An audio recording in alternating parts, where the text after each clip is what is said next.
Hello, you are very welcome today. Thank you so much for joining us for this Digital Europe event focusing on how to build back smarter. And today we're talking about the digital potential of the Energy Performance of Buildings Directive. Now, of course, we know that all things future-wise are going forward in a digital way. We've got the European primary interests of the digital transition and the green transition. And in the Buildings Performance Directive, these two things come together to really complement each other. So we're going to talk about that and how digital will play a crucial role in the transformation of the whole building value chain. We've got some excellent speakers coming up for you. We have got some keynotes, we've got policy experts, we've got people industry experts, and we're going to talk about exactly how do we need things to move forward. So please do get involved. We're having this completely digitally as well today, of course. In these times, this is what we do, and I'm so pleased that so many of you can join us from all across Europe. A little bit of housekeeping. If you want to ask questions, please do use the chat function. You can see it there on your screens. And we also want you to please do use the networking tab. There's an option there where you can meet people, have one-on-one conversations, and feel like you're really getting as much out of the event as possible. That's absolutely the way we want this to go. We're also going to be recording today's event. So if you missed something because you're busy networking, don't worry, you will be able to watch it back. It'll be on the YouTube channel of Digital Europe. With that, I'm not going to take up any more of your valuable time. We're going to go straight to those keynote speakers. And our first speaker today, we are delighted to welcome from the European Commission's DG GROW, the Director General, Kirsten Jorna. Kirsten, thank you for joining us. Over to you, please. We're really eager to hear what you have to say on this subject. Thank you very much, Jennifer. And as it's 2 o'clock, I think I can ask you a little exercise, which is close your eyes. You live in a very warm room. It's very comfortable. The energy that flows through your building is all renewable.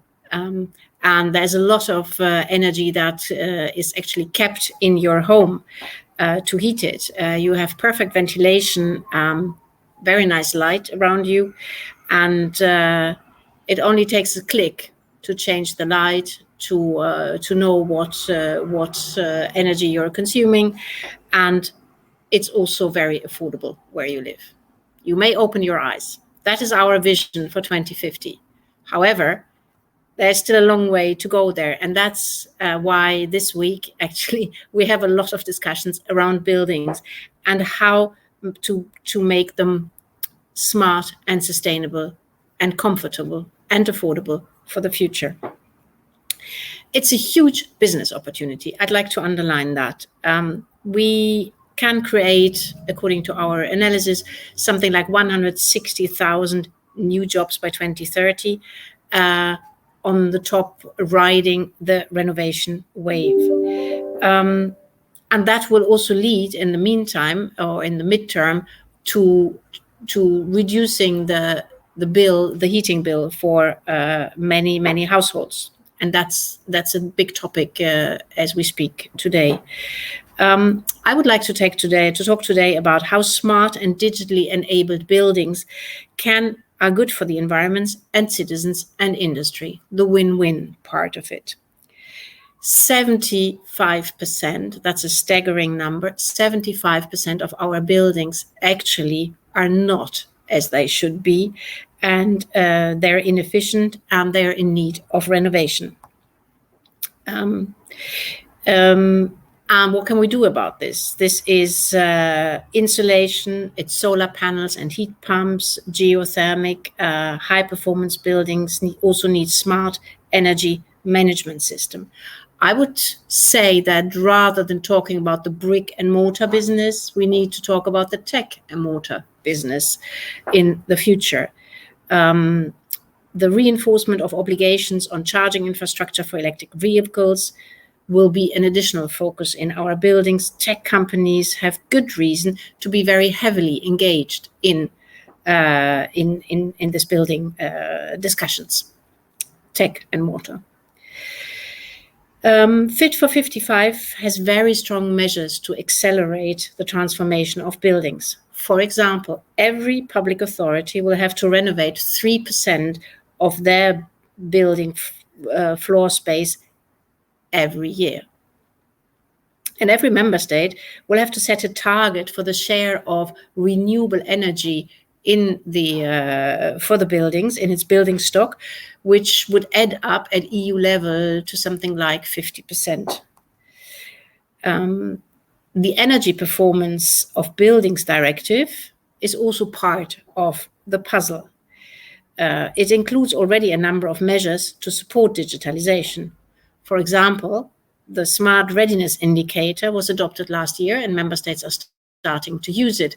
Because, if you want to progress, you have to understand where you are. And that's where this indicator actually is very helpful. The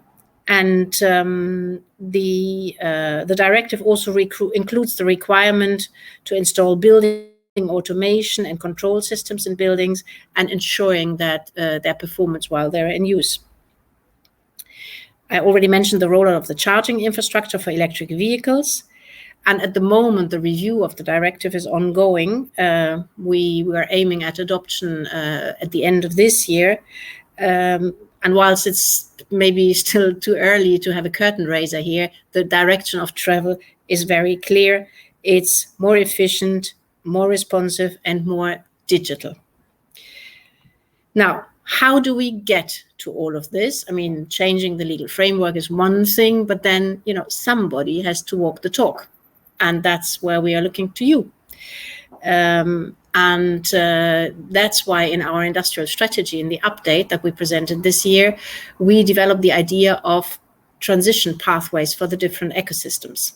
Transition pathway means the collaboration and the co-creation of all stakeholders in an ecosystem, the tech companies, the small or the big companies, the workers, the cities and towns, the member states, everybody together to create a kind of roadmap how to get there by 2030. And the construction ecosystem as such contributes almost 10% of value added in the EU. We're talking about 25 million people being employed in over 5 million firms. Getting the construction ecosystem modernized means finding the business case. The regulation is one thing, but business case also means the right skills. It means the right technologies. It means investment, a lot of investment, and it also means markets and consumer demand.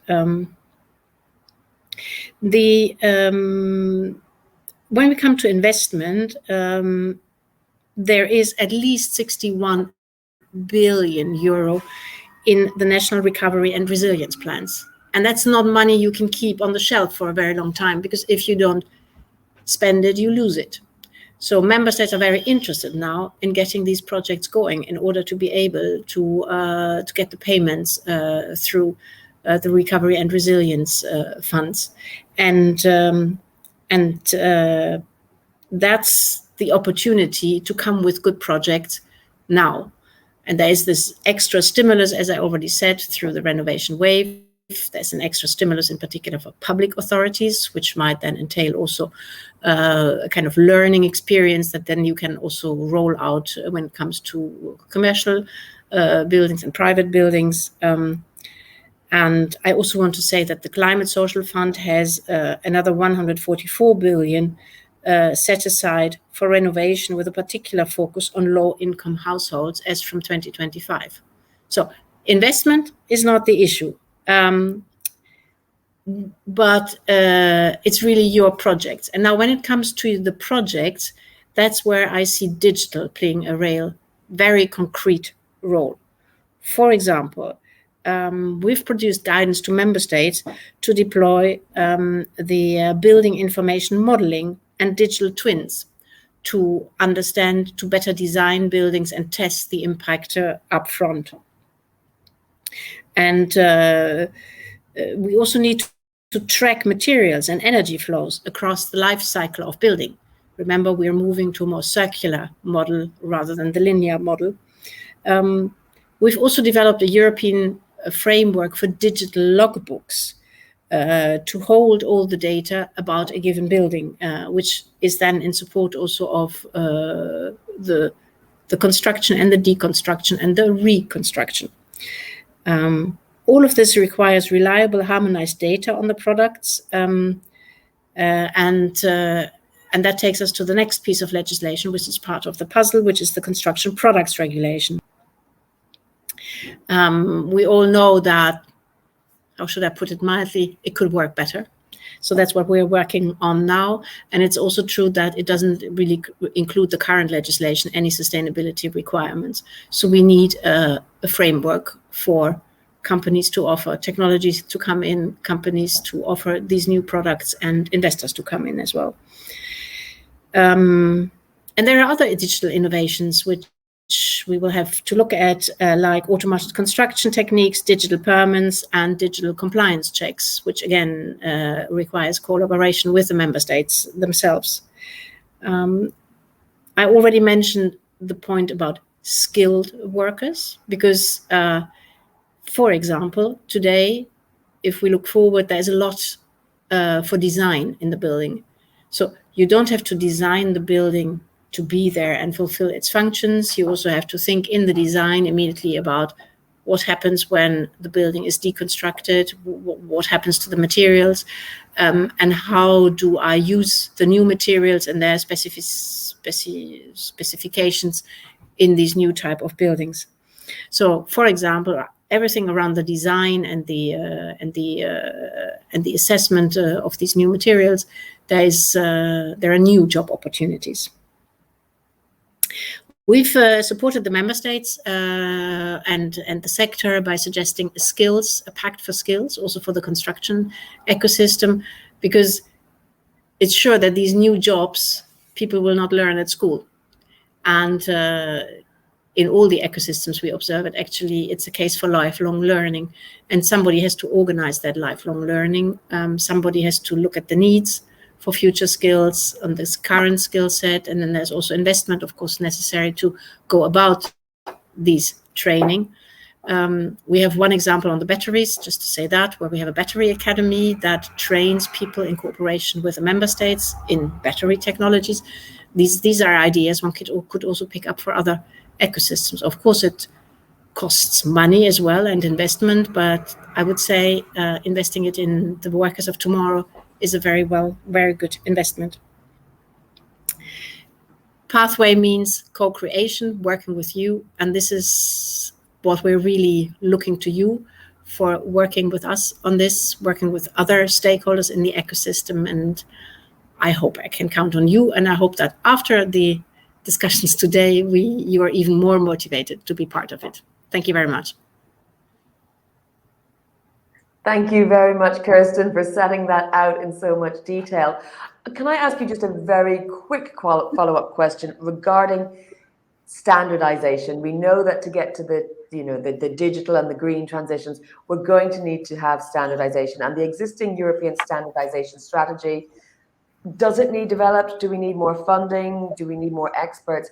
Just, within the context of the building back better, what do you think needs to happen in terms of standardization? First of all, we do have a world-class standardization system. What's lacking is a vision for it. And that's why we are presenting a communication we're working at towards the end of the year, where we want to look at three things in particular. One is the kind of homework part. How can we work together better?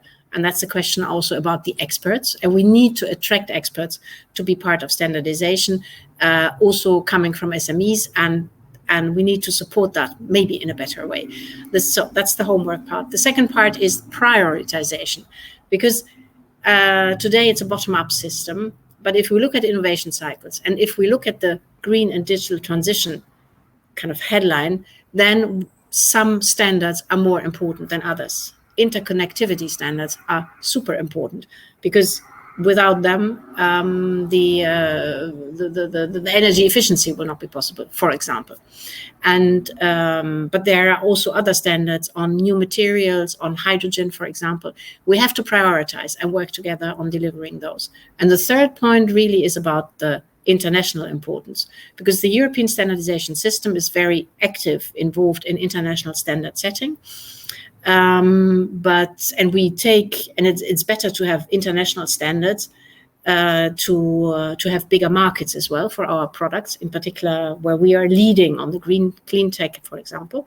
But we have to be a standard maker, not a standard taker. So we have to get our act together much more than today, also in international standardization, to make sure that we develop, even at global level, the standards that are good for our companies and our products. Well, thank you, Kirsten, very much, as always, for your insight. And we look forward to hearing from you again in the near future with concrete dates and times and so on as we build forward better. Thank you once again, Kirsten Jorna, who is from the DG GROW in the European Commission. Thank you very much. Thank you. Our next speaker is coming from an industry background, and we're pleased to welcome Dieter Wegener, who is the Head of External Cooperation at Siemens. Dieter, you're going to give us a presentation. You're going to talk to us through some slides so that we've got a really good grounding and background for the panel discussion to come. So I will leave the floor over to you. We look forward. Good afternoon, and thank you very much for the warm welcome, Jennifer. I'd like to explain smart infrastructure to you as one of the Siemens answer to how we can fulfill the Green Deal and the climate goals. Next slide, please. As you know, all of you, the European Union strives to make Europe the first climate neutral continent by 2050. Next. But what does this mean for us? We believe that the EPBD is a key opportunity for the industry to first bring in digitalization as the lever to make our products and systems more sustainable. And second, to be able to bring all key stakeholders together to work together, which is necessary to achieve the targets. Next, please. And smart infrastructure is one example how to bring together smart buildings and smart grid by taking grid edge technology as a key technology to make that happen. Next slide, please. So we have three focus areas. Next. One is smart buildings. Next. Here you see smart buildings and a lot of examples of already existing products and solutions which you can use to create a smart building. And one of the key, in the middle you see the smart building, and then in the corner you see the grid edge. It's very important to have grid edge technology to make that happen. And then you can make a flexible then you can create a flexible usage of the building, and the people who are working in the building can live very flexible and can work very flexible. And so the energy demand is related to the people who are living or working in that building. That is very important, that you need digitalization to make that happen. Next slide, please. The second are the smart grids. Next slide, please. Here you see the smart grid environment, and looks very similar structurally as the smart building.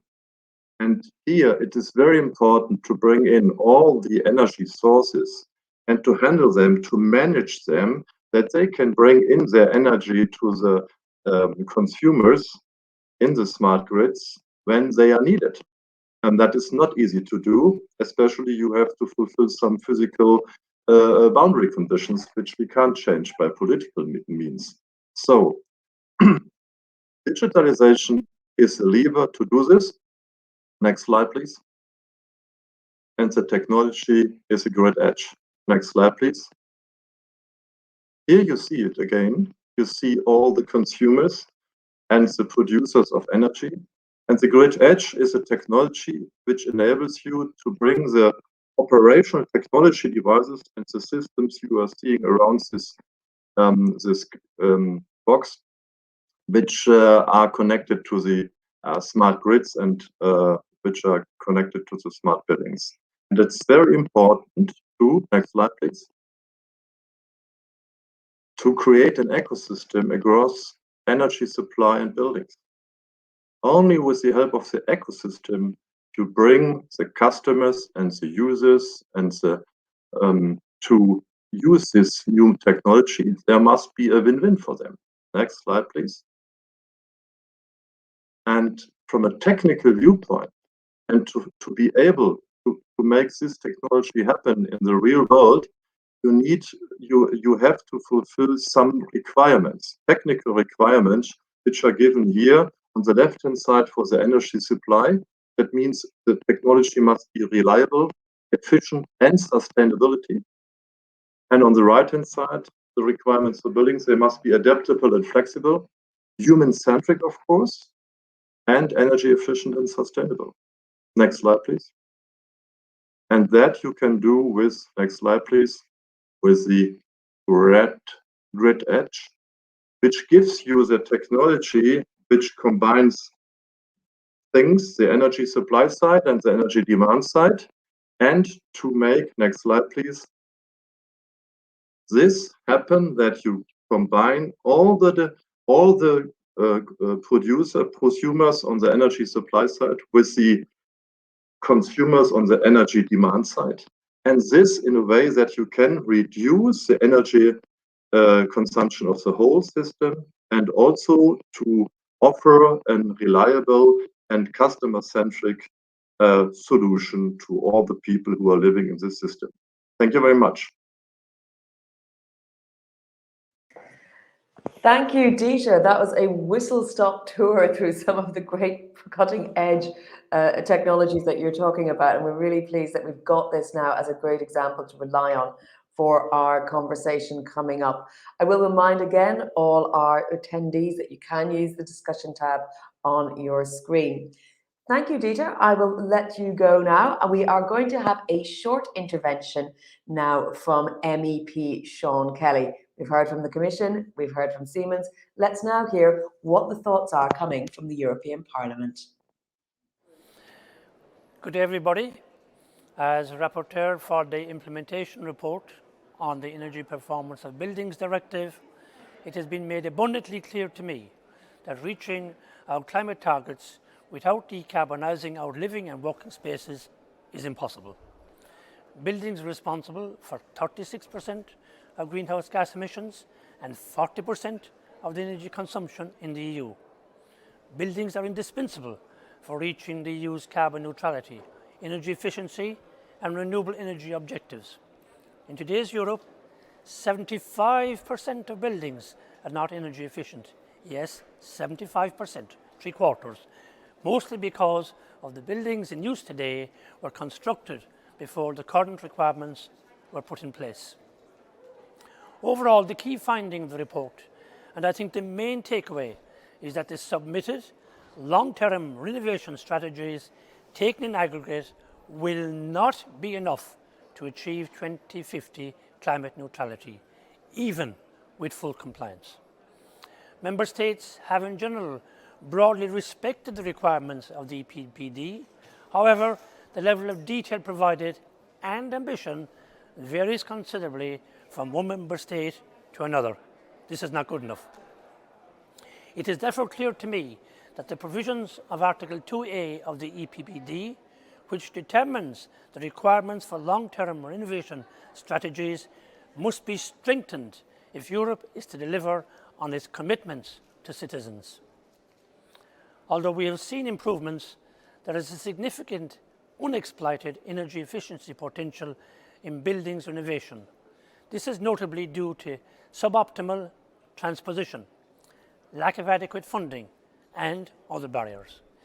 The revised EPBD needs to tackle these issues as much as possible in synergy with other legislation, such as the Renewable Energy Directive and the Energy Efficiency Directive. Buildings will be affected by both these directives, as well as the Alternative Fuels Infrastructure Directive and the Energy Taxation Directive. This clearly shows the integral part that buildings will play in Europe's future. The building renovation rate is currently around 1% per year, which is admittedly very, very low. And this really needs to start increasing more progressively, rapidly. Although it is clear we need to embrace ambition in the revision of the EPBD, let us not forget its successes. It has been effective in making a clear positive change in the energy performance of buildings and has contributed sufficiently to the modernisation of the Member States' buildings. The EPBD has strengthened the adaptation of minimum energy performance requirements in national building codes compared to the previous situation, where only a few EU countries had been applying cost-optimal solutions. Moreover, the share of renewables in final energy consumption is steadily increasing, and direct GHG emissions have been reduced. These policies have also had a significant impact on jobs, mainly in SMEs. Due to the COVID-19 crisis, some Member States submitted their LTRSs very late. As a result, comparability among the plans for Member States is difficult, as late submissions include links with national recovery plans and the latest EU policy initiatives, such as the Renovation Wave. I therefore believe that standard templates should be used by Member States to ensure they address all requirements of Article 2A and harmonise objectives and requirements to allow for better comparability. This is very important. Similarly, energy performance certificates currently lack comparability between Member States. There is a gap between real energy performance and EPC calculated performance, which is a source of confusion for users. I believe there is a need to integrate the building renovation passport, the digital building logbook, and the smart readiness indicator with the EPC. Energy performance certificates should be accessible, easy to read, display practical information on real energy performance and carbon footprint of a building, as well as being accurate and comparable. We must take an approach based on the measured energy saved because of renovation, which will drive down the cost and increase both the quality and scale of the energy efficiency retrofits for existing buildings. The revision of the EPBD should serve to further promote smart buildings technologies and foster a data-centric approach. In this regard, it will be pivotal to create a framework to leverage the use of data to improve transparency, develop benchmarks, and guide policy decisions, as well as improve actual energy consumption. Buildings need to also be recognised as a contributor to the flexibility of the energy system through energy production, storage and demand response, as well as green charging stations for electric vehicles. Ever since 2018, our ability to utilise data has dramatically improved. The revised EPBD needs to ensure comparability. In particular, not all long-term renovation strategies provide greenhouse gas emission reduction data, making it difficult to assess the ambition of the strategies in terms of climate mitigation. Thank you very much. Sean Kelly there, the rapporteur. Now, as parliamentary commitments mean he's not here live with us, but I know Mr. Kelly will be watching our discussion, so please do get involved and do ask the questions and get this message through as we go forward with the revision of the EPBD. We heard there from Mr. Kelly the statistics involved. 40% of EU energy consumption, 36% of greenhouse gas emissions mean that buildings are actually the biggest single largest energy consumer in Europe. We've mentioned how we need to be human-centric, data-centric, but we also need to be planet-centric and not further damage the world that we're living in. So we're going to talk about how the current COVID crisis, as terrible as it is, has given us a once-in-a-generation opportunity to build back better, or to quote Maria Gabriel, the Commissioner, to build forward better. So we're going to talk about that. There's also, with Next Generation EU, a huge amount of funding in the recovery package, some 1.3 trillion euros. So let us not be looking back in 10 years and saying we didn't have the time or we didn't have the money. We've got a great set of panelists for you. We're going to talk about what they think is important and how to prioritize the needs going forward. So let me introduce to you our speakers. We have Marc Nezet, who is the SVP Energy Management Software Transformation at Schneider Electric and a Digital Europe board member, who is of course our host today. We also have Walter Doppelmayr, who is the Vice President EMEA of Autodesk. Andy Deacon is the Acting Managing Director of the Global Covenant of Mayors. Debbie Power is Director for Ecosystem Partnerships at Johnson Controls. David Williams, EMEA Smart Places Industry Lead at Microsoft, thank you. And last but by no means least, Marcus Milner is SVP at Siemens. Ladies and gentlemen, thank you so much for joining us. I am sure we are going to have a lively discussion, but I really want the emphasis to be on your expertise, your experience, and your thoughts. So with that, we will go in order. I will start, Marc, with you. You've heard the keynote speakers there. You heard our presentations from the policymakers. You heard Dieter from Siemens. What are your thoughts so far on what we've been discussing this afternoon? Thank you very much, Jennifer. Hello, everybody. Many thoughts, of course, as being passionate on the topic. Let's say it's not only a business or technology topic. It's definitely a humankind topic, and as such, absolutely mobilizing our brain, our thoughts. So the first one is that talking about EPBD, and while reflecting on what MEP Sean Kelly was telling, with the 36% of greenhouse gas emission related to buildings, I would say that we are not talking here about a small issue. We are, of course, talking, let's say, of a part of the problem, but it means that we are also addressing a huge possible impact to bring a solution to this issue. The second thing that I was reflecting about, and if you allow me a little bit of irony, when let's say MEP Sean Kelly was mentioning that actually the ambition, the implementation of many directives varies from member state to another, I was ironically asking myself, but does it mean that we interpret the climate change differently from a border to a border by a few hundred kilometers? The difference, is that acceptable? Even this statement or this question, more seriously, an invite for a stronger push from EU for a mandatory standardization and regulation framework. So this is one of the, let's say, of the thought coming. And last but not least, again, being passionate on the topic, being not only a professional on the topic, but also a citizen or human person, can we seriously believe that a building renovation rate as 1% per year of the building stock is serious enough?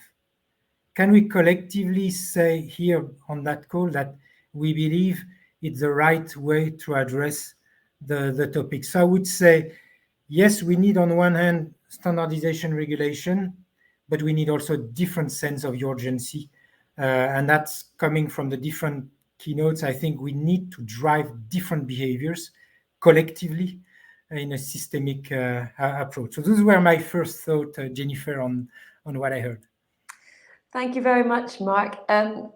Moving on to you, Walter. We know Autodesk is very much involved in the digital transformation of buildings. And we have at this point, this juncture with the review of the directive, the opportunity to perhaps change things for the better and further reduce the carbon footprint of the building stock. So from your perspective, can you give me a sense of what the data-based innovation might look like? What sort of solutions are we looking at in terms of decarbonisation? Yes, sure. Thanks, Jennifer, and good afternoon, everyone. Before I dive into your question, let me quickly introduce Autodesk. Some people in the audience might not know Autodesk, but you have certainly all come across many products that have been designed with our software. I invite you to just look around you. It's very likely the furniture in your office or the building you're working from, the train you took to come to work, or the car in front of your house have been designed with our technology. So Autodesk is a leader in design and make software, as you said, for architecture, engineering, construction, manufacturing. And with our software, customers can basically design and make anything from everyday consumer products, machines and cars, to buildings, airports and bridges. So actually all about design. Now, coming back to your question, I would like to speak about two areas where data insights can help reduce the carbon footprint of our built environment. So the first one is about taking building retrofits to a new level.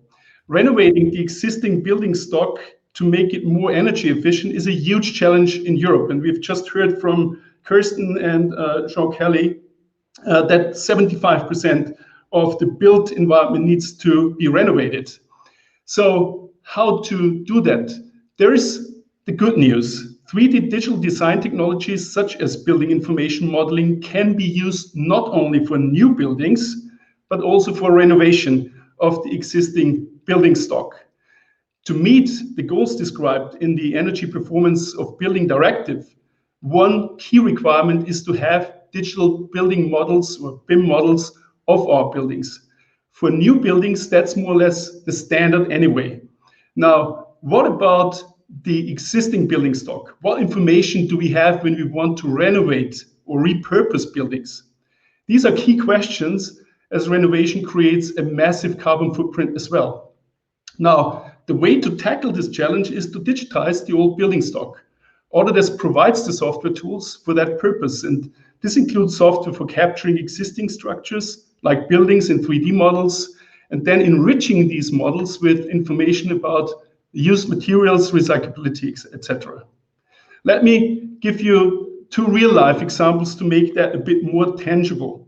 The first one is a municipality government building in Sweden that one of our customers, an architecture firm, was contracted to renovate. By creating a 3D laser scan model of that building and cataloging the existing materials and furniture, this firm was able to incorporate reused materials in 92% of its interior design. And this process is not just reduced the carbon footprint of that building, but also saved the public approximately 1 million euros in cost. The second example I want to come up with is from a company in Champagne, France. This company set out to refurbish their old office buildings. They generated a 3D scan of their existing building as well, which then allowed them to redesign the facade in a way that was both sustainable, which means less energy consumption, of course, and aesthetic. So the facade, which is now covered with plants and vegetation, is not just beautiful, but also acts as an isolation envelope. So great examples of what we can do even with the built environment. Thank you, Walter, very much. I'm tempted to go and look for images of these wonderful buildings that you're mentioning. You're available. Andy, let me turn to you. We heard earlier, Mark said, does climate change differ at the border? It probably doesn't, but I'm sure mayors realize that the experience from place to place is very, very different. And so far, we've discussed a lot how digital technologies can change developments or projects, but how can they improve living conditions for communities and people in their day-to-day lives, in their home environment? Thanks, Jennifer. And just to start by saying, as others have noted, this event comes at a really opportune moment, not only because of the work underway on the EU legislation, but I mean, those warnings and the sound of the alarm from science with that latest assessment from the Intergovernmental Panel on Climate Change in August are really metaphorically kind of raising the temperature on all of us to do all that we can to improve those building renovation rates. And there is a lot riding on COP26 in Glasgow in November, and the discussions that will take place there, where the EU and others will meet to discuss these issues. And I would say that kind of mayors are key players in all of this and have been playing their part. So the Global Covenant of Mayors and our regional and national covenants have been supporting many thousands of cities, not just across Europe, but also beyond, to develop and implement sustainable energy and climate action plans.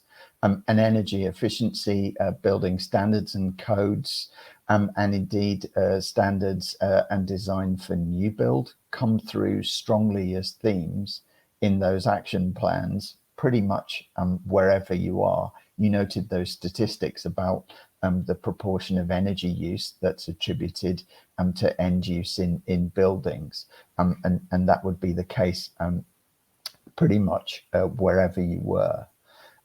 But that kind of IPCC report is very clear that their last assessment, it called for an even higher renovation rate than some others have quoted here. I think they called for something like 5% a year. But I mean, the challenge even for Europe is massive. I mean, we're talking about renovating hundreds of millions of buildings within the coming years in order to be on track to hit both climate targets, but then also other pieces of legislation, and the European Green Deal, European Climate Pact, and this revisiting of some of the individual pieces of legislation have a role to play, and the role of local government and mayors within that.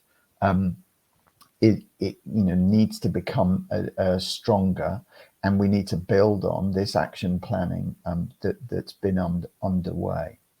And I think it goes also for the financial side of the equation as well. So, for example, we know when it comes to households that green mortgages are growing in number, and finance providers are taking a more active interest in this area as well, not only for the financial performance of things like green loans, green mortgages, but also the way in which technologies are then delivering energy savings to really benefit the kind of economic bottom line for individual households as well. So more data is becoming available through energy performance certificates. Local government is tapping into that, drawing on those databases, but some of those kind of linkages that you mentioned in your question around the area-wide level still need to be worked out. And one last comment,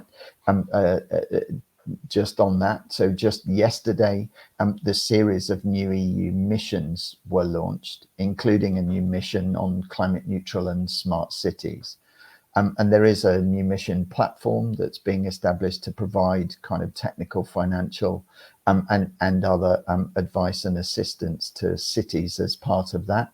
And we'll see kind of hundreds of millions of euros invested through the Horizon Europe program in the coming year on innovations associated with these missions. In that case, on kind of mobility, urban planning, as well as energy. And there are real opportunities as we start to look at EPBD, to look at linkages to other pieces of European legislation, and that work on kind of smart cities and associated activity driving towards the achievement of climate goals should really feature high up on that agenda. Thank you, Andy. And I know that, in fact, this day next week, the Covenant of Mayors is having its Europe ceremony, and the theme is climate neutral. So I know that this is actually very much top of your agenda. Debbie, let me turn to you. You're coming from Johnson Controls, and your CEO has recently been trying to make the point to actual US President Joe Biden about the importance of buildings in driving down carbon emissions. Back on this side of the Atlantic, what sort of role can this revision of the directive play? Where do you see it being able to make a real change rather than just incremental tweaks? I think you're still on mute. Start again. There had to be one person, didn't there? So good afternoon, Jennifer and everybody, and thanks for the opportunity to have us here today. Yes, look, absolutely, and I suppose it echoes a lot with what Kirsten started her conversation with 20 minutes ago. So Kirsten mentioned creating jobs, reducing costs of energy. She talked about technology and mortar. She said to progress, you have to know where you are. We couldn't be more aligned than with those comments. We know that buildings represents 40% of global greenhouse gases. So, you know, if we want to cut carbon and tackle climate change, we really need to get moving. It's a pretty clear message, and George Oliver is only too aware of that. At Johnson Controls, I suppose we're committed to delivering innovation and providing the solutions specifically around decarbonising buildings. In fact, we focus our R&D around sustainable solutions. We have committed that 75% of all of our R&D is focused on sustainable solutions. It's what we do. It defines how we operate. To Kirsten's point, we need to walk the talk, and we're doing that here at JCI. Within our organisation, we know that addressing climate concerns matters to our people, our shareholders, our employees, and specifically our customers also. Addressing climate change, we know will create jobs. It'll make us more competitive. It's the right thing to do for the global economy, but more so for healthy people, healthy places, and a very, very healthy planet. We've pledged to achieve net zero by 2040 in JCI, and we're already on that path, and we've committed to a number of reductions by 2030 to ensure that we stay with that commitment. We believe it's crucial for governments and the private sector to drive meaningful reductions. Lots of policy, input needed, and glad to see that that's very much on the way to avoid the disastrous effects of climate change due or coming our way. 2021 we know is critical for climate action. Scientists show this. We've heard from some comments already referring to that. Technologies already exist today that can help us on the pathway to achieving this net zero by 2050. And we know that now is really the time to move on these things. From a technology perspective, really companies can't be talking about zero carbon goals without technology at the core. It's essential to achieving Europe's carbon reduction requirements. At Johnson Controls, we've developed technology. It's called OpenBlue. It's a suite of tailored AI-powered solutions that are focused on sustainability, remote diagnostics, predictive maintenance, ultimately monitoring and improving energy and efficiency, predicting energy demand and consumptions of that energy within our buildings. Gathering data from a multiple of sources is absolutely key. At an absolute minimum, this technology will help us to know where we're at, where are we starting from, because we really can't know where we want to go unless we know where we're coming from.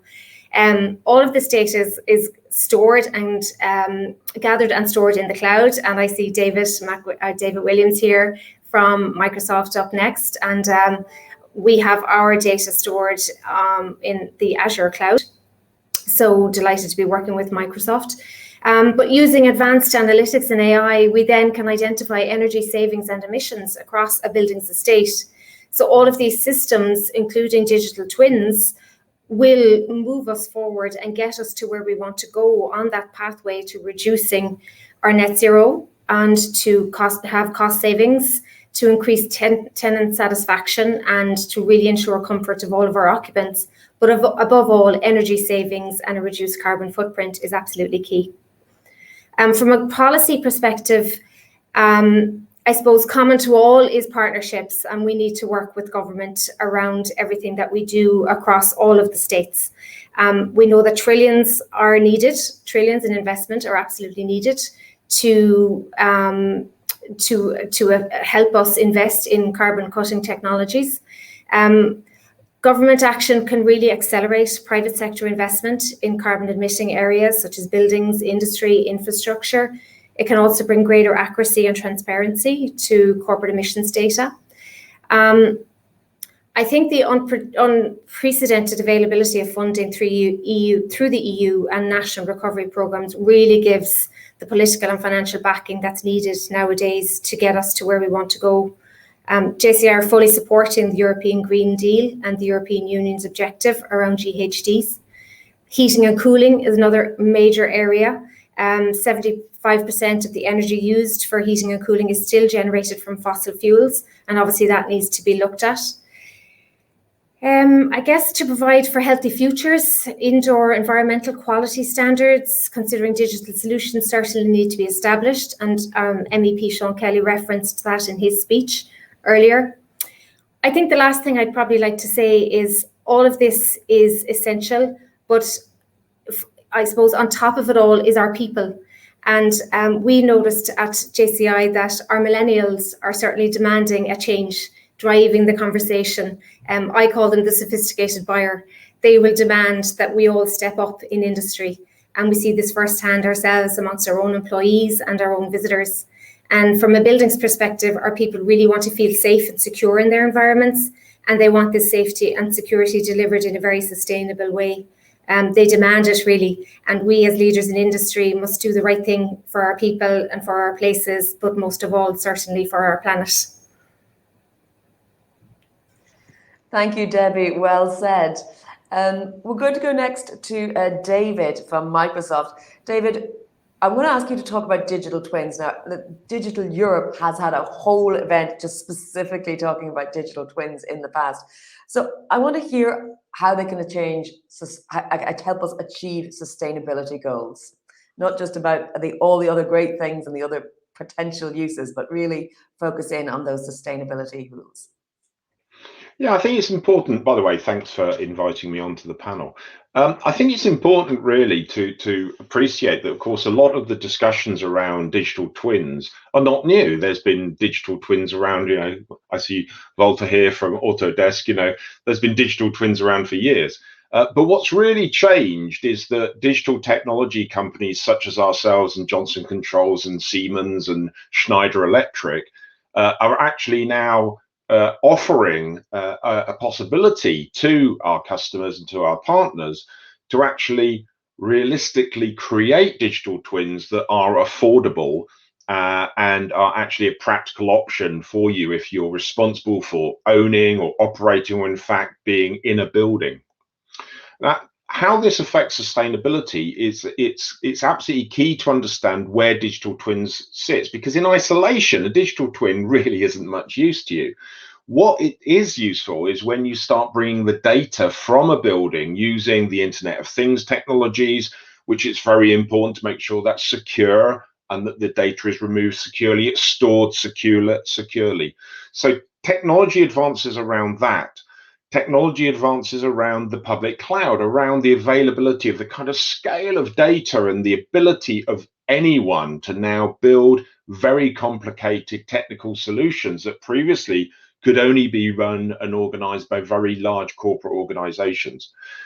And then as you move through, now the availability of things like artificial intelligence, anyone with a credit card can now go online, can adopt artificial intelligence technologies, can use predictive maintenance on that technology. So what a digital twin really allows you to do is bring together all these different layers of technology. And really from a sustainability perspective, as I always think, everything's always a crawl, walk, run. And really the first bit around sustainability is understanding what you've got, understanding what you're doing, understanding, be able to just visualize what is happening in your buildings, in your space. And that's really your crawl. So your ability to visualize, and that's where something like a digital twin really helps non-technical people, non-real estate people, non-IT people, actually the really important people are making decisions, to understand what's happening in their buildings. That information is key to helping them make those decisions. Now, visualization, as I said, just the first part of it, but it's such an important part. And please, anyone, don't try and leap to the automation bit first. You'll fail. Get the visualization first. Next, gain insight. Really start analyzing that data. And again, a digital twin enables you to bring together those layers of data. Walter was saying about, how important it is to have the building information model of your building. To me, that's one layer. On top of that, what about the heating and ventilation systems? What about the plumbing systems? Hey, what about those human beings that are in there? What about the desks? I've got customers that are using digital twins to keep track of their assets, their paintings within their estate, so that they know where they are, but they also know how they can move them around to make the place interesting to work in. So gaining that insight with that data, and that's again where a digital twin builds up those layers and enables you to have that bigger picture. And then automation and optimizing what's happening in the building. This very much this kind of adoption of technology in small pieces. You know, the days when, hopefully the days when big digital technology companies like ourselves and others on this would come along and ask for a couple of million euro and we'll deliver something, they're gone. And if they're not, they should be. It's now tens of thousands to get started, to understand what's going on and to really build that. A great example, just a really simple example, is space booking in an office. Yeah, really easy example. Think about how much use is that to the owner, how much is that use to the person that's responsible for operating that building, how much use is that to the person that's actually working in that building. I want to book a space, yeah? I might want some focus room, might want to work with a couple of colleagues, I might be doing a more formal presentation to customers. So I need to understand what kind of spaces are available. So I need to better book that space. How do you do that? Internet of Things sensors. You know, the right space with the right audio visual equipment. Insight. So you visualize, you can visualize the space that are available. Insight. What kind of spaces are there available? Are they clean? Have they been cleaned? And something that's really, and then automation. That's that crawl, walk, run. You know, auto releasing rooms that people have booked and not using. Auto identifying when a room is clean, when the air quality is good in there. CO2 is a nightmare for concentration and people trying to work. You know, is that room appropriate for my needs? Do I have impaired eyesight? Do I have impaired hearing? Do I use a wheelchair?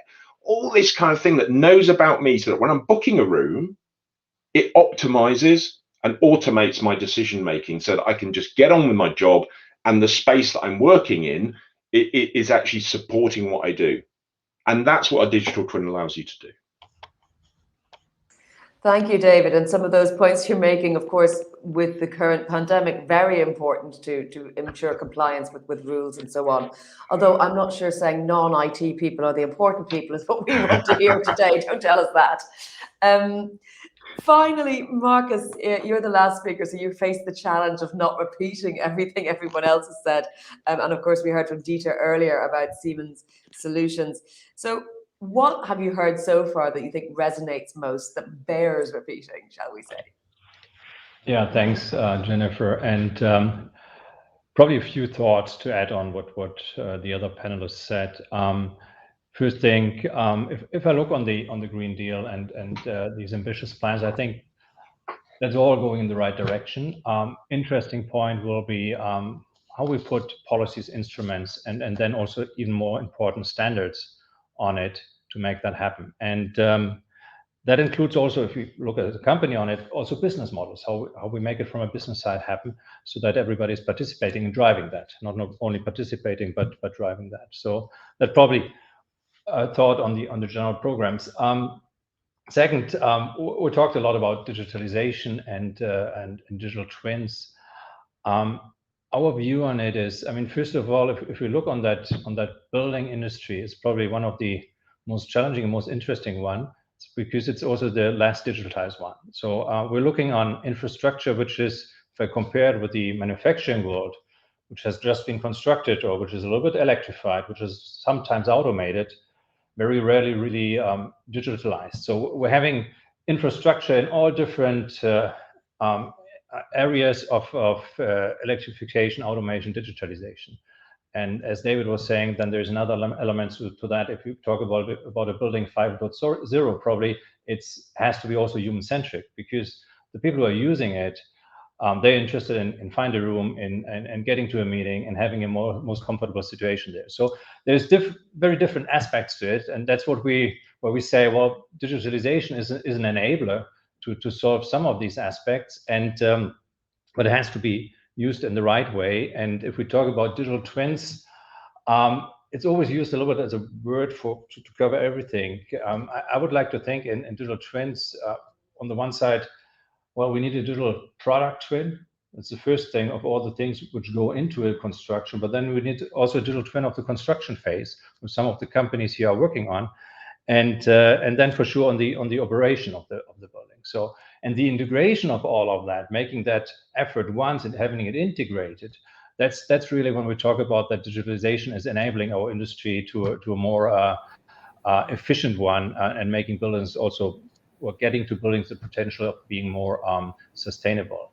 And then last but not least, I think the very important topic on all of that also is, and some of you were saying it, well, we need also the talent to do that. If we look on today's, and I guess my colleagues also from the other companies can confirm, to get the right talent on board, it's not the same automation engineers we used to have and to hire in the past. I mean, we need different profiles coming out of the university. We need data analysts all around in industries where they never have been applied in the past. So getting the right, and that must be also part of the program when we think in 2050, that we're getting enough talent out of the different universities, out of the different academies, in order to make that happen, what we're all planning on digitalization and making the industry more sustainable. Thank you, Marcus. Indeed, data analysts, I think every industry is crying out for more skilled data analysts in today's world. We do have questions coming in already from our audience. So we have about just under an hour. So I'm going to take some of those and blend them through with questions that I know from your particular backgrounds we want to answer. And I will remind our audience that, of course, you can please tweet along or share on social media using the hashtag DE for Digital Europe, Build Back Smarter. Debbie, I'm going to come to you first. It's a question from our audience asking, how do these platforms enable interoperability? We've got many of you here on the panel today who are experts.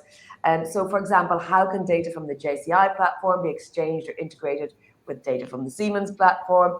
And how do these platforms enable creating decentralized network infrastructure for the built environment? I guess this comes down to questions of standardization. It does, Jennifer. Thank you. Yes, happy to take that. So absolutely, it comes down to standardization. So the platform OpenBlue is exactly that. It's open.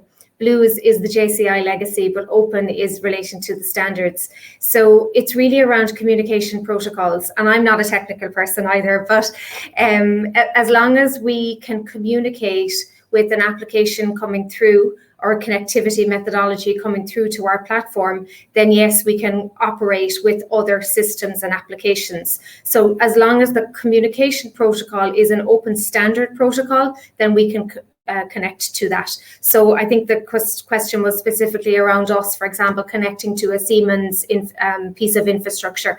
Absolutely, that is and can be done today. So yes, happy to take that. David, let me turn to you with the same question. How important is it that there is a certain level of interoperability, that we are comparing like with like and not apples with oranges? Yeah, particularly not apples, maybe. So I think that's a good one. So I think that's a great question. And actually, I think the conversation about standards, and I think it's a bit old-fashioned really now. I don't think it's really an issue anymore. I really don't. In the sense that it's a conversation that was important 10 years ago, but the way in which we architect systems today and actually deliver systems to our customers, there's plenty of ways of translating between different standards. I've already mentioned, we work with Siemens, we work with Johnson Controls, we work with Schneider Electric, and we don't have any major problems with standards or working. It's really to do with changing the way in which you think about, you architect solutions, which is fundamentally creating this underlying platform that actually collects the data, going back to, it could be a digital twin, it could be a data lake or whatever. And that gets rid of this challenge because, as I said, we've got 3 companies here. I could name another dozen companies that we work with. Do we have any challenges? Yes, of course we have some challenges. Can they be overcome? Yeah, of course they can be overcome. So rather than trying to dictate to the industry and say, oh, you've got to follow this standard or this standard or this standard, why don't you just say to us, here's our problem. Why don't you resolve it? And you resolve it through partnership and through working with other companies. So it's an interesting one. It always comes up, but it really, I've been in this industry for too many years, and frankly, it's not a subject that really comes up in conversation like it might have done maybe 10 years ago. You're tired of talking about interoperability, David. I can hear it. Can I tell? Can you tell? I can. But Walter, I'm going to go to you because I want you to tell me about interoperability of design data, which is a slightly different element. Well, it's different and the same. I totally agree with David. I think it's not a question whether that's possible. It's really a question of how can we intelligently transfer not just the models, the visuals, but really the intelligence behind the models, right? That's the question. And we do not care in which models or which systems the data has been created. For the customer or for the user, it's really important that, those systems speak to each other. We don't want to create a huge database, where everything is incorporated. That's, I think, not what people would like to see. So we've been very open. We've been members of the Open Design Alliance. We've been working with Building Smart. And we have endorsed the industry foundation classes right from the beginning. So for Autodesk, that, if you will, interoperability, right? Let's use that word, is a very important thing, and I think we support that open environment in a way that is really meaningful for the customers. Thank you, Walter. I mean, we've come back many times to talking about the customers and the people really at the heart of the aims of this directive review. Now, this directive, it's on its third review already, and I want to turn to Mark to ask you about building information modeling. We've had a couple of comments from our audience asking us to look into that. So what is your take on the role of that within the EPBD? So first of all, it's a very good news that we associate both. I mean, EPBD implementation combined with BIM. Why so? Because for those who know a little bit the BIM structure, actually, you get the 3 dimension. We all know what it is. The 4th dimension is on let's say scheduling, 5th on costing, and 6th is sustainability. So for me, I consider actually that to associate BIM to EPBD is in fact to associate digitization enabler to support decarbonization of building. BIM can help you from a design stage to make very conscious choices on your energy mix, very conscious choices as well on your actually embedded carbon into the project that you have. Construction as well as its own agenda, because you can really make sure that what is getting built, what is getting commissioned, handover, is actually in conformity to what was designed, what was planned. And last but not least, carbon in operation, the carbon passport. So everything we could discuss about, the logbook, the smart readiness indicator and whatever, associated to a model, the model being standardized with BIM. I think BIM also, in relation to what we just discussed on interoperability, standardization, I want also to pay a tribute to the job that Building Smart International wants to do in order to favor interoperability within a very fragmented world, which is the world of the building stakeholders. And we definitely see a standardization path there. So I would say BIM is an enabler of EPBD. Thank you. Let me turn to Andy. I want to bring you back in, Andy. We've talked a bit about the lots of the technological solutions that we have to trying to achieve the aims of making buildings net zero by 2050. To what degree do the municipalities have to be involved in the actual level, this detailed level of planning? Is it enough to be able to benchmark, or do you need to really drill down? Very good. I'm duty bound to say they should be heavily involved, of course, but I'll say a little bit more about why I think that's the case as well. I do think we're seeing increasing numbers of what are called one-stop shops, really trying to bring together for householders the technical, financial and social elements of some of the energy renovation and decarbonisation schemes. So we've seen projects like Padova Fit in Italy, Picardy Pass in France, or Rijmaart in the Netherlands really try to be that kind of householder facing, both awareness raising and engagement service, but then also providing more in-depth and detailed advice about steps that might be being recommended or improvements that could be made, for example, on individual EPCs. And indeed, in some of those cases, looking across kind of multiple certifications or assessment for individual buildings in a neighborhood and trying to aggregate that opportunity to lower the costs and bring some economies of scale. So I think really that there is a role for municipalities and local governments to act as the integrators of information coming from different sources and to kind of be able to communicate that in a meaningful way, quite often as one of the very early points of contact. I'm thinking in this case of householders. I should say also on the non-domestic building side, then local government has a massive role to play as an anchor client and a demonstrator. We've seen a number of projects, whether that's in the Republic of Ireland, in Germany and elsewhere, where improvements to municipal buildings have really, for example, been the anchor heat load that's meant that then a district or area-wide scheme can proceed. It really tips the balance in terms of the business case and the economics. And I think also using some of those buildings as demonstrators, because they are meeting places, both where other elected council members, individual citizens are going and interacting on a day-to-day basis, by both displaying information about consumption, showing how that's reducing over time, but even incorporating some more novel technologies. There's a really important demonstrator role for the wider community that they can play. But of course, they need to be supported in taking those steps and in doing that. Thank you, Andy, for that point. I wanted Marcus to actually ask you if your ideas shine with what you've just heard from Andy and why we need to make buildings part of a larger ecosystem.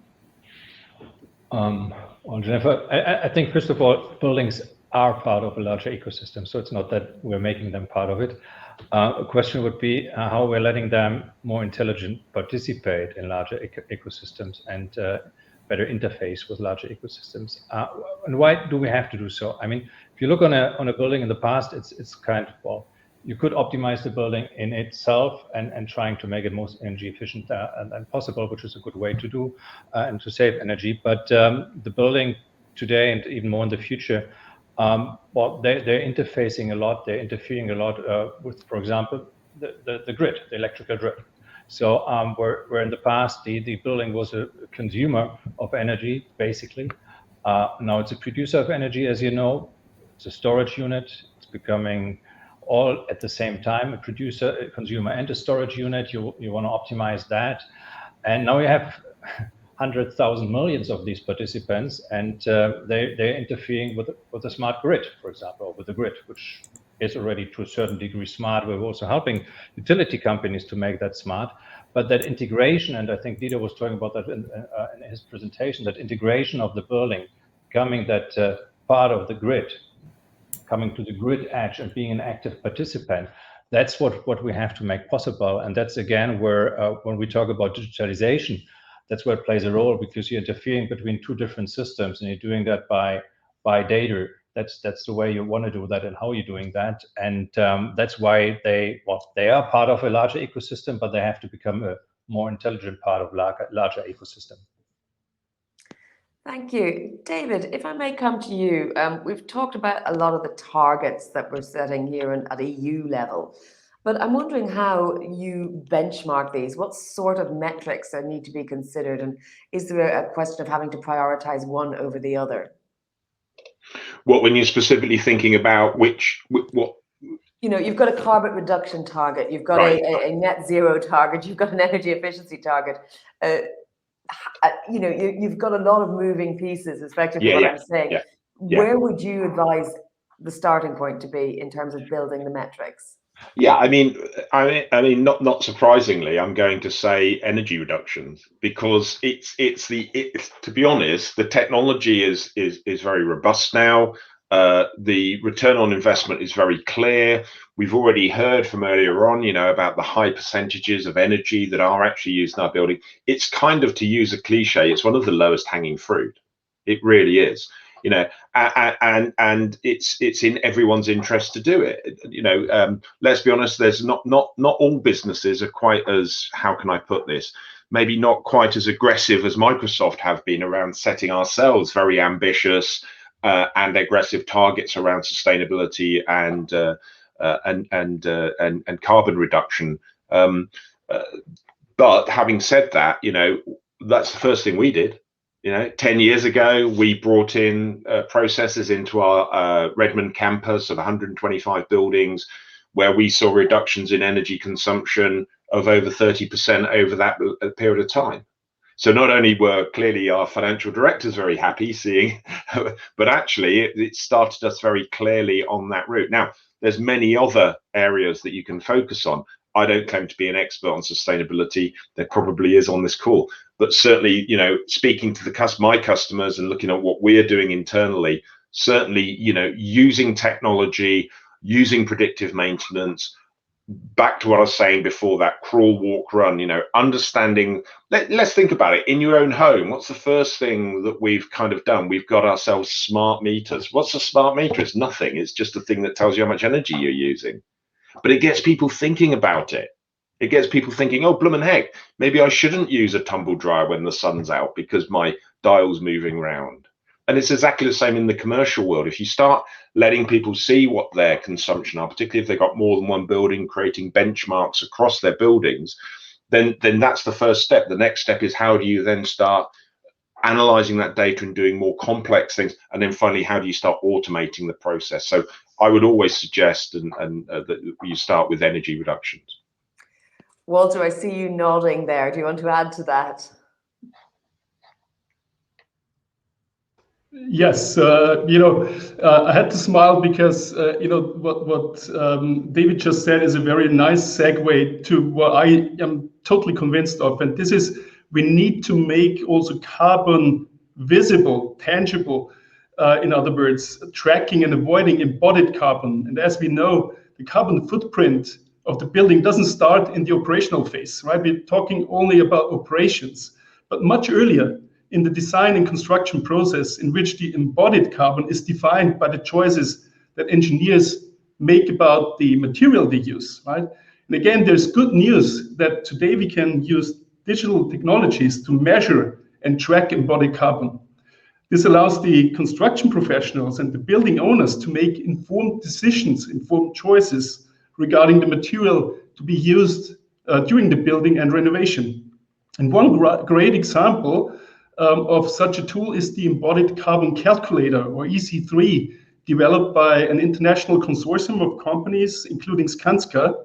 And Autodesk makes this tool available in our software so that engineers can optimize their choice of materials.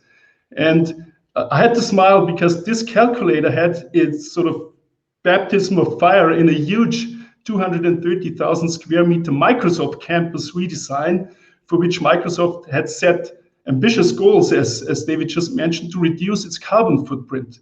And using the EC3 calculator, they were able to reduce the embodied carbon by no less than 30%. So looking at such examples, you know, shows that today it's absolutely possible to not just focus on optimizing the carbon footprint of new buildings in operation, but indeed to extend our efforts to the existing building stock. Thank you.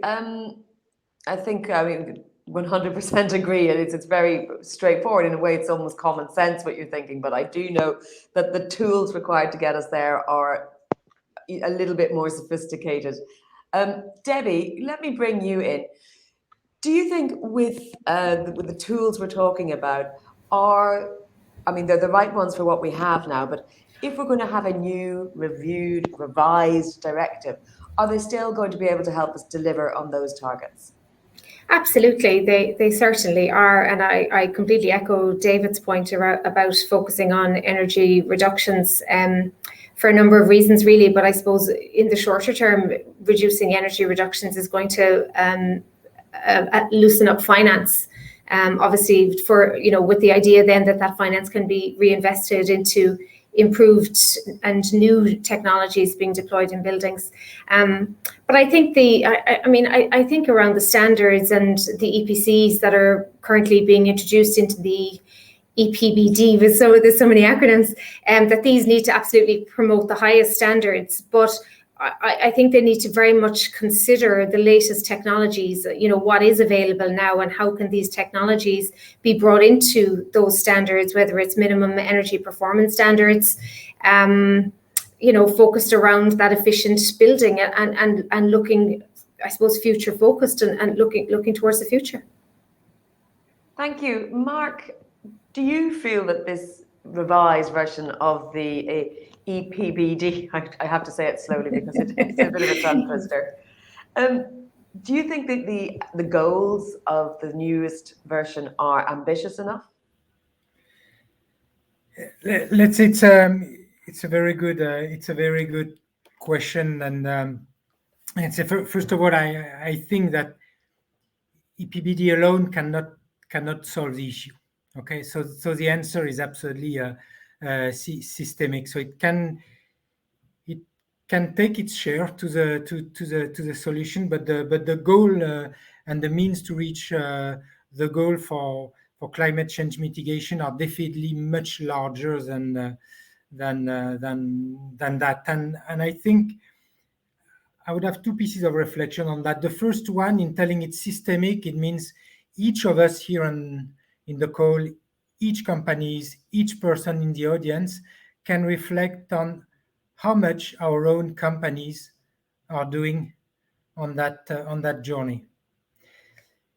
And reflecting on a target, global warm-up trajectory 2050 that we need absolutely to address, I can share with you our answer on it from Schneider Electric's standpoint, which had been to set intermediary goals.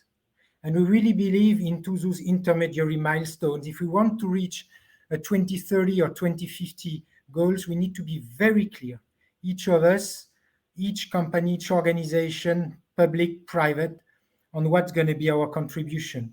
I can share with you the example that we have on 2025 to reach actually a carbon neutrality in all our operations.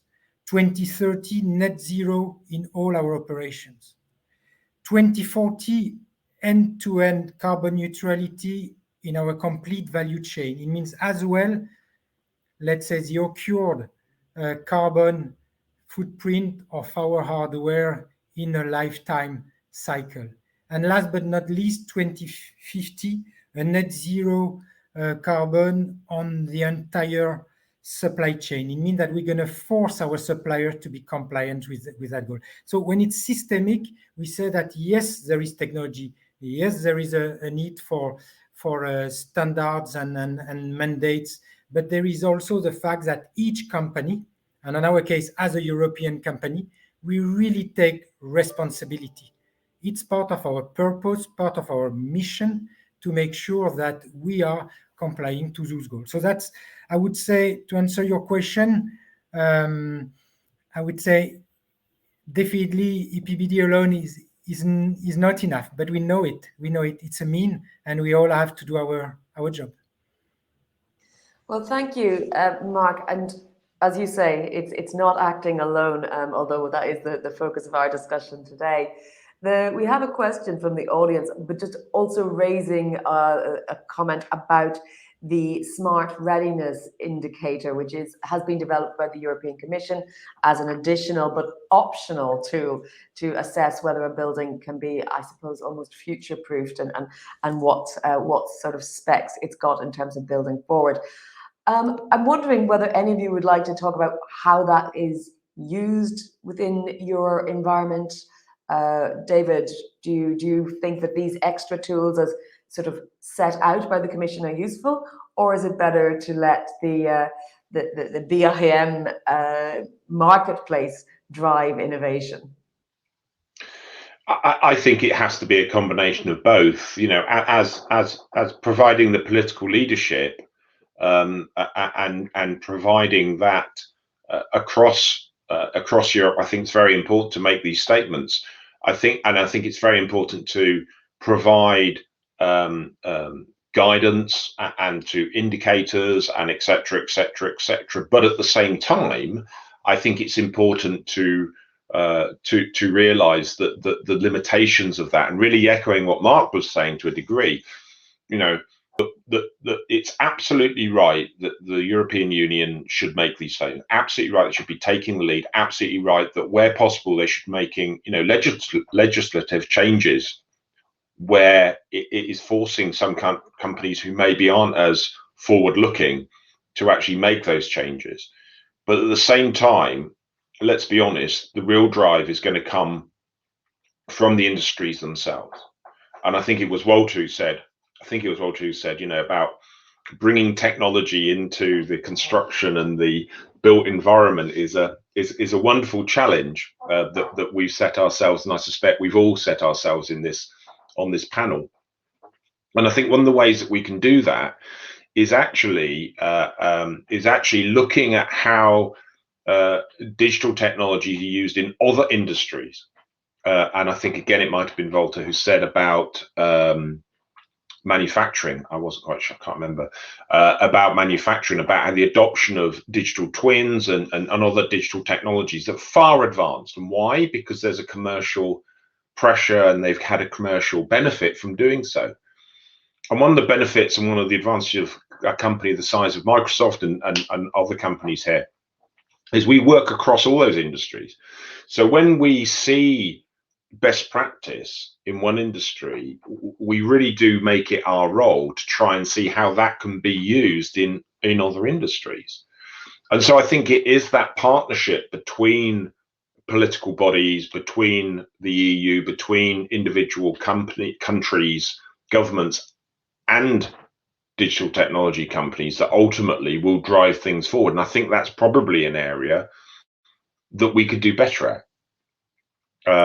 You know, certainly, you know, if I look to my own country, you know, we're going through the opposite of a renaissance at the moment, frankly. And so someone like myself is actually looking to the EU to actually look forward instead of back.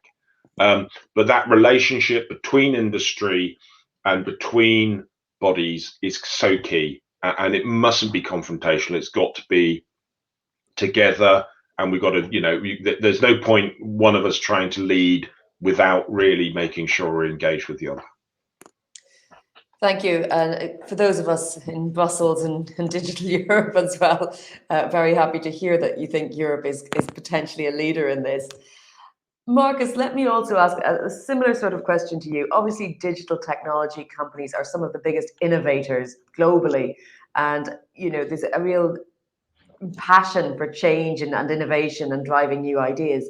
How does that work with the sort of rules and regulations and legislative suggestions and proposals that we're seeing coming out of the Commission? And as David said, some of them are useful in driving forward the change we want to happen.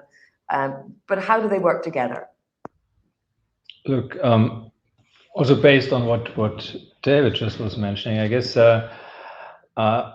first of all, we're getting the right stimulus, and the stimulus to digitalize that industry is sustainability and efficiency. One is, and these are the two important drivers there, and that's where we also see the responsibility of programs or of policies to set that, and that will drive normally automatically somehow the innovation on it.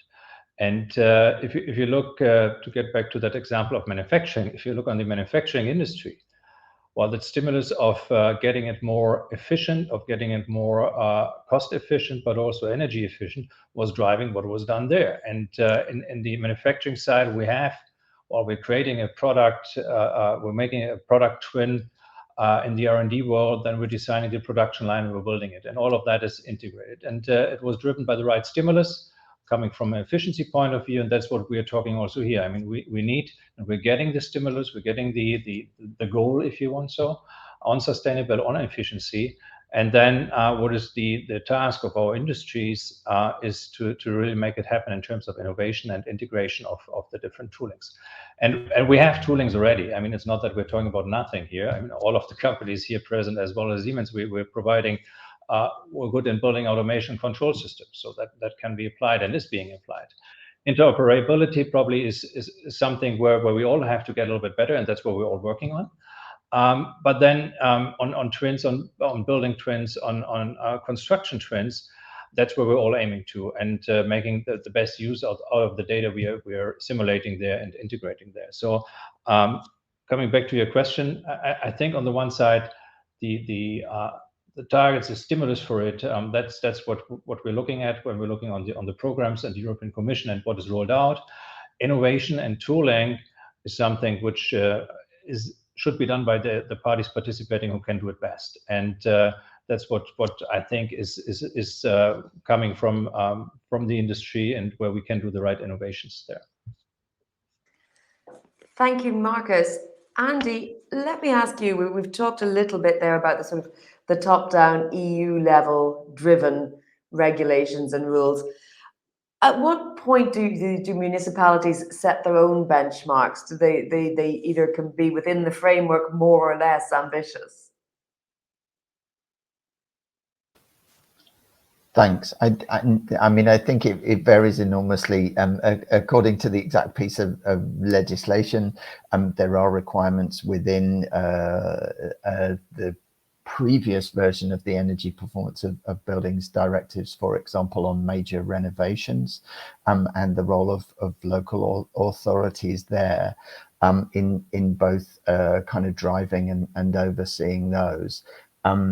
But I think that, you know, the way that individual kind of digital standards are being implemented, then some of that is coming from the top down rather than necessarily being driven bottom up, and certainly from the local government side. I mean, I mentioned before the one-stop shop approach. We're seeing, you know, different models and variations of exactly what gets included in that and doesn't, but it has largely been the kind of energy performance certificate work that's then driven some of the understanding, you know, with some more detailed support for, in particular, deeper renovation, then coming in from the local government sector, where that's been a key driver. But overall, the kind of benchmark standards and so on, very much kind of driven top down by the requirements of the legislation. Well, let me ask you also a follow-up question, Andy, as I feel you might be a good place to answer it. We're talking today about buildings in general. Do you see a distinction, there must be a distinction between private homes and office buildings, company-owned buildings, company campuses? You mentioned earlier, a few of you mentioned municipal buildings as a driver, but taking apart from that, the difference between what you can do with homes versus offices. Yeah, I mean, the energy usage patterns will obviously vary quite a bit, and that kind of balance between energy use for heating and electricity has been an interesting one to observe. And obviously, both in offices as well as homes, as we've got more gizmos and gadgets over the past few years, then electricity consumption as a proportion of that has changed, but it is still space heating. Or indeed cooling in some geographies and in larger buildings that have then kind of dominated energy usage patterns over the past few years.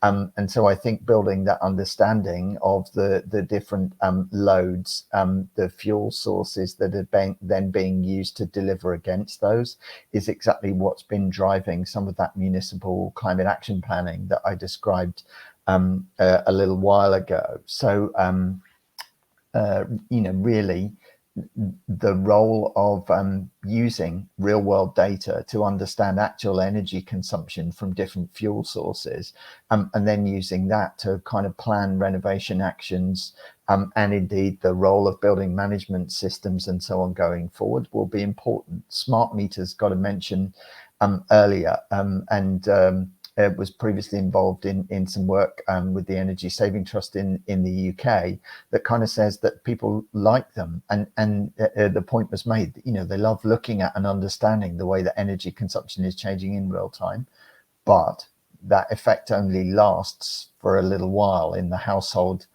sense. So people will kind of look at and respond to that information for, I forget the exact number, it's it's something like 8 or 10 weeks or something, and then it becomes something else that kind of is sat on the kitchen counter or the bookshelf, and even there were schemes that were loaning them to people for a while and then exchanging them between households than having them sit in one location and eventually be forgotten. So I do think there is that role for making that data and information available, both in the residential and the commercial settings, but yeah, really an understanding of those energy consumption and usage patterns is the key driver then for the next steps, and that will vary quite a bit between the residential and commercial building settings. Yeah.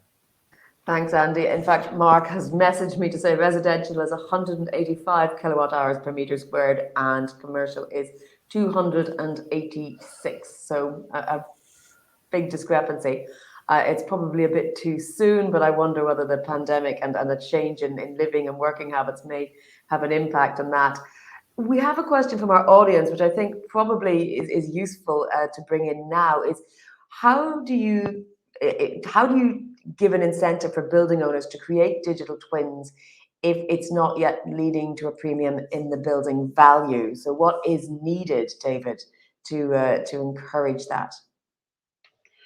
Yeah, I think this is it's difficult to make a general statement about this, and it's back to the point that Walter and everyone else was making about the construction and the built environment industry is actually quite not as mature as others around adoption of digital technology, shall we say, because we're actually finding the exact opposite.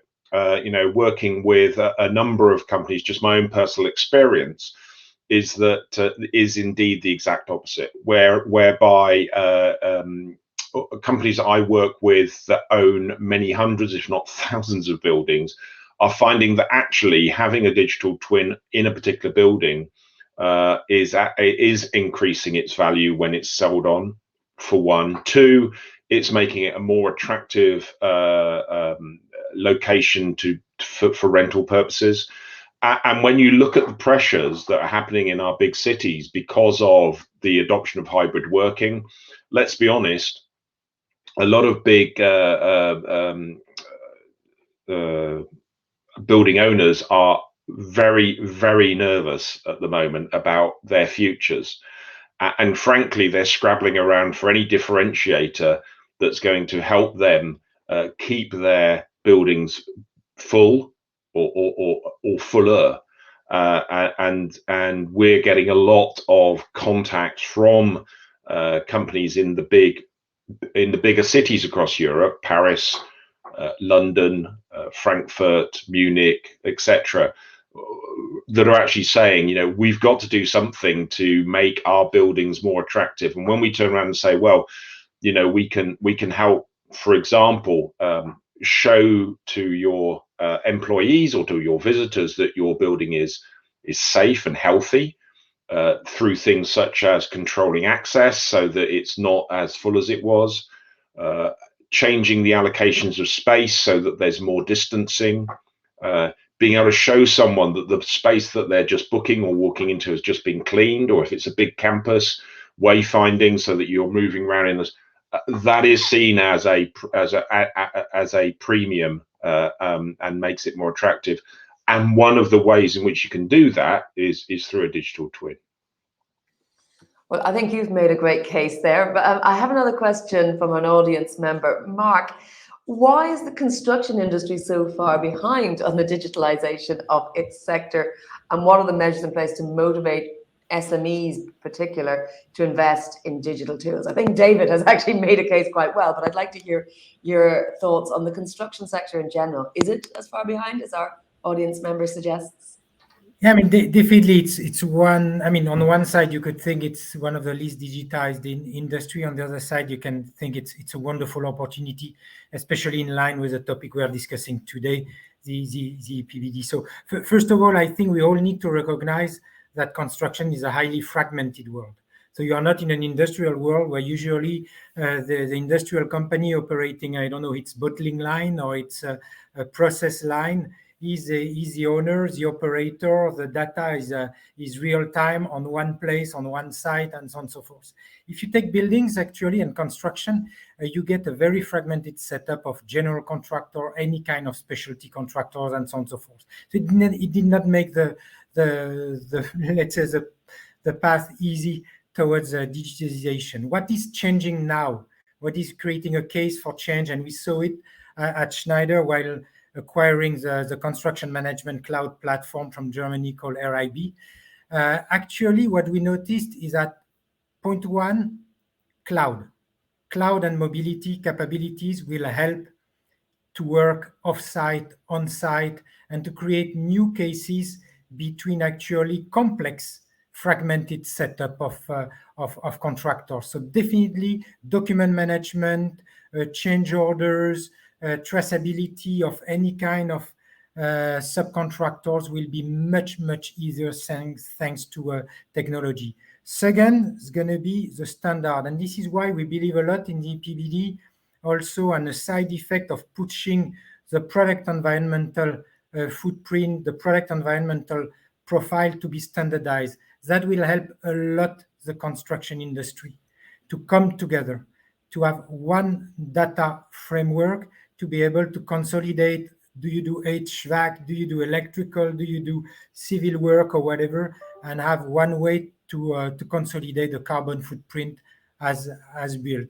So I would say on one hand, we could look at many historical reasons and structural reasons why construction is behind, but we can see also as standardization, cloud technologies being a wonderful opportunity to take it to the new agenda. Thank you.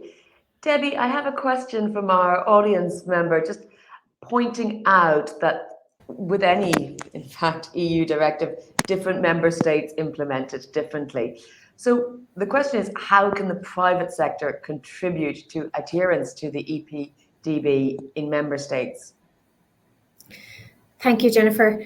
So I think the private sector, speaking for ourselves, certainly at Johnson Controls, we need to provide solutions into the marketplace that are future-proofed, innovative, and cost-effective for wider organizations to be able to uptake these technologies and roll them out across their real estate portfolios. I think that's within our remit to do that. I think I mentioned earlier that we spend 75% of our R&D is entirely focused on delivering sustainability solutions. So I think it's those types of KPIs and those types of initiatives that will ultimately lead to us and our peers and similar organizations developing those innovative solutions and getting them into the market, and of course supported by policy, which has been the under theme here today. I think that the policy directives are imperative to ensuring that these solutions are then input into the market. Thank you, Debbie. We have just about 10 minutes left, so I think as a sort of closing round from each of you, I'd like to know what area you want the EU to deliver on in the next 5 years. This is your chance to send a rallying call to the policymakers, I suppose. And also, if there's some best practices that you think the EU or Europe should be pulling from other parts of the world. Debbie, I'm going to let you go first on that. What areas do you want to see the biggest change in? There I was just about to scramble my thoughts. I'll tell you what. So no, it's fine. So I think I think fossil fuels need to be looked at, Jennifer, and I think policy needs to underpin a good solid direction around fossil fuels. I think policy needs to, and I've mentioned it previously, take account of the new technologies that are now being developed. Understand what is available in the market, albeit at different tiers. Do understand what is available and take that into account when setting policy, and do try and set common policy across a lot of standards and a lot of countries. Sorry, and I think policy needs to go, in some instances that bit more so into regulation.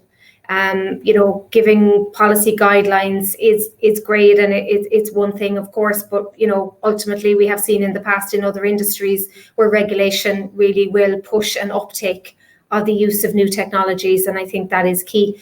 And I would say finally, and I know the EU is starting on this with some recent great initiatives, but the financial side, support around finance is imperative as well. Well, as I said very much at the very beginning, we have got this great funds available at this point in time. So let's try and find a silver lining to the whole pandemic. Absolutely.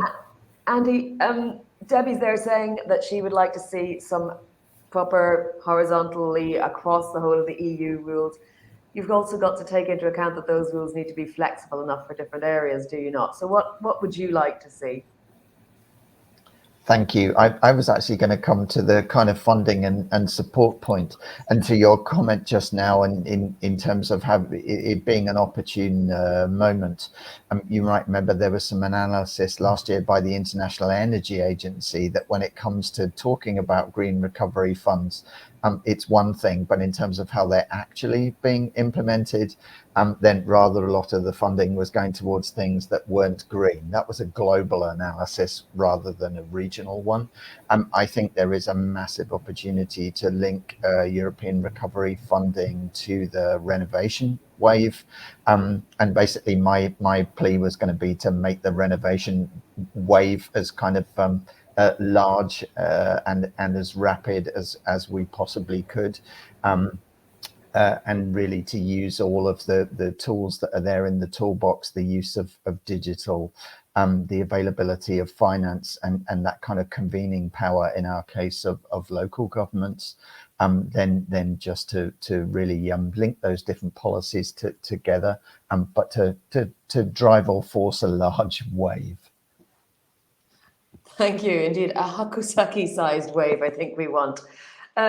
Marcus, let me come to you and ask, what is your vision for the next 5 years if you had your way in an ideal world? Yeah, I guess probably three things. The first one goes really in direction what Andy said. There's funding, there's financing, there's a program, or there are programs, but making them really operational so that the funds are also used in the right way where we want to have them used. That's the big number one. The number two is, and I guess we're on a good way with that, and today we're doing that interaction between industry and the political environment continues on the solutions we could bring to the table on the innovations like we're doing it today. So that dialogue should continue on each and every level. And then third, to my point from before, don't forget about the educational part on talents, on universities, that we're getting the right professionals in there, where we also need some support from the political side to set the right stimulus also there. Thank you very much. We always end up asking for more education, more skills, more training. It's difficult to ask the EU to deliver on member state competencies, but it's certainly worth driving the message over and over again. Walter, your thoughts on what you would like to see? So actually two thoughts. The first one is really around winning over the hearts and minds or the buy-in from SMBs. I think we all agree that the big guys, the big construction companies, the big owners and operators, they get the message. They know how to do it. They have started to implement the things we are talking about today. What we need to do next, and that's specifically important for Europe, is to win over the small and medium businesses. And that's done by education, that's done by policy setting, of course. The other aspect of winning over the SMBs is what was just mentioned by Marcus, is really, upskilling and providing, the right future skills to the workforce that is needed by the SMBs, because some shy away from investment in such technologies because they don't have the right people. So that's two things: SMBs, upskilling the people. Thank you very much. I think you mentioned earlier that we need more data analysts, so that's clearly being echoed. David, in your crystal ball, what do you see coming up? I mean, for me, it's partnership. It really is building on the existing links that large global multinational companies like ourselves have with organizations such as the EU and in other parts of the world. Clearly, I really do think that the days of when it's a them and us, if they still exist, and they do in some areas, really need to be in the past. We just need to accept that we have skills and expertise. The individuals of all parts of the European Union and in the Commission, in the Parliament, etc., have skills and knowledge that we don't have. And it's only really by coming together and being very open and discussing what's happening that we can really work together and move together. I think it's important for a company like Microsoft to really listen to the executive and the legislature. Where are you going? Why are you thinking like this? How can your thinking actually change the way we develop solutions that are then delivered to millions of people across your countries and across the region? So I'm a huge believer in partnership, and and a real partnership with respect. There's obviously challenges between the commercial world and the public sector, but does there need to be any more? I really don't think so. So that's what I would like to see, is ever closer relationships between companies like ourselves and the EU, so that can really help both of us and make sure that we're delivering the right solutions to our citizens. Thank you for that very optimistic outlook to wind up your intervention. Mark, you were the first panelists to speak, so you had the luxury of not worrying about repeating anyone. I'm going to give the floor to you last, where you are in that unenviable position of trying to say something new. Thank you so much, Jennifer. And what I would just comment on is about the sense of urgency, that I think any activities that we want to see coming. David, you were talking about the private sphere, the commercial sphere, and the public one. Actually, what the society needs, if all of us would look really at the 2100 climate, global warm-up trajectory that we are in, we can all agree that it's not only a commercial or a public, it's a society topic, that we're going to address it with the highest sense of urgency. And one of our expectations from definitely the EU is to put in place some mandatory milestones that will make us to really mitigate the trend, the growth model, the economic growth model that we are all in. And alongside with the introduction of those mandatory milestones, to have very concrete, stuff such as a minimum energy performance standards or certificate to be put in place. Unfortunately, sometimes you can change things drastically, only forcing things to happen. So I think today we are in such with a need for such a sense of urgency that we are facing that situation. Mandatory milestone to achieve climate mitigation goals are necessary. Thank you very much, Mark. And indeed, thank you very much, all the panelists. You've really been very engaging and very insightful with a lot of content there. So I will remind the audience that if you want to go back and remind yourself of some of the figures or some of the details and ideas that our speakers have put forward, this event will be shown on the Digital Europe YouTube platform. You can go and check it out and benefit from the words of wisdom all over again. Thank you very much again to the audience for your questions. We've tried to answer as many as possible in quite a short space of time. Also, obviously, thank you very much, Digital Europe, for organising today's event. You can keep the conversation going online. You can use the hashtag DEBuildBackSmarter if you want to share on social media. But also, those of you who are registered for today's meeting, there's a tab on your screen there that you can use to spend the next 30 minutes or so. We're not going to shut it down straight away. Keep your thoughts and comments coming and engage with the other participants here if you feel like you want to do a bit of virtually networking. There's also a quick feedback poll tab on the right of the screen. Let us know what you liked about the session. What would you like to hear more of so that we can have even more fruitful discussions in the future? And with that, enjoy the next 30 minutes networking and enjoy the rest of your evening. Thank you all.